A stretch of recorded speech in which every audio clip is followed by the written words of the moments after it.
Welcome! In front of me I have Haylou RS3 and I'm gonna show you how to change the screen timeout duration on this watch. Basically, how quickly the screen turns off after we stop using our watch.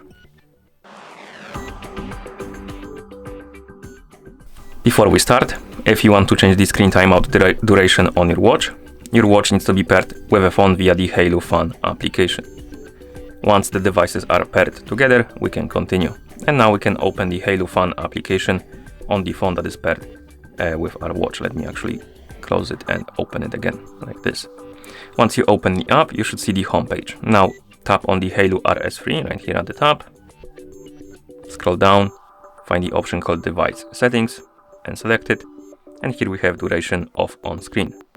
Tap on this option and we can select 5, 10 and 15 seconds. Select the option you like, for example 10 seconds. And once you select it, you can close the app. And if I wake up the screen on the watch, it will take it 10 seconds of an activity for the screen to turn off automatically. So let's wait, it should be soon. Like this. Okay, and that's how you change the screen timeout duration on this watch. Thank you for watching. If you found this video helpful, please consider subscribing to our channel and leaving the like on the video.